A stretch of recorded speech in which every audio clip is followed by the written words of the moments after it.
నగర అభివృద్ధి పేరుతో వస్తున్న రోడ్లు, డ్రైన్ల వలన అరండల్పేట వ్యాపారులు ఎన్నో ఇబ్బందులు ఎదుర్కొంటున్నారు. గుంటూరు నగర అభివృద్ధికి కూటమి ప్రభుత్వం కంకణం కట్టుకుని పనిచేస్తుంది. దానిలో భాగంగా అరండల్పేటలో పలు సీసీ రోడ్లు, డ్రైన్ల నిర్మాణం చేపట్టారు.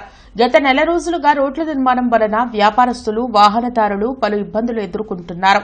అంతేకాకుండా రోడ్డు సైడును ఉన్న రాళ్లు తగిలి ఎంతో మందికి గాయాలవుతున్నాయని, త్వరితగతిన రోడ్ల నిర్మాణాలను పూర్తి చేయాలని స్థానికులు కోరుతున్నారు.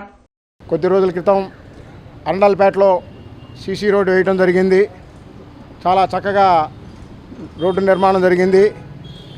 అతి త్వరగా ఈ సైట్స్ ఉన్న ఈ గుంతలను పూడ్చే కార్యక్రమాన్ని త్వరగా పూర్తి చేయాలి. నగర ప్రజలకి ఇబ్బందికరంగా ఉంటుంది. ఇటు వాహనదారులకి మరియు పెద్దలకి, చిన్నపిల్లలకి నడకదారి, రహదారి దీన్ని పూర్తి చేసేసి దీన్ని సులువుగా నలిచేట్టు కార్యక్రమాన్ని చేయాల్సిందిగా కోరుతున్నాము. ఈ అభివృద్ధిని చేయాల్సిందిగా కోరుతున్నాము.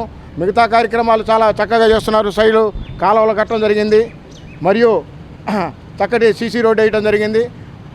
కానీ ఈ పక్కనున్న ఈ గుంతల్ని వీటిని పూర్తి చేయాల్సిందిగా నగర అభివృద్ధి సంస్థ వారిని కోరుతున్నాను, అధికారులను కోరుతున్నాము. ఎంతోమందికి రాళ్ళు తగలటం, చిన్నపిల్లలు కింద పడటం చాలా ఇబ్బందికరంగా ఉంది నగర ప్రజలకి.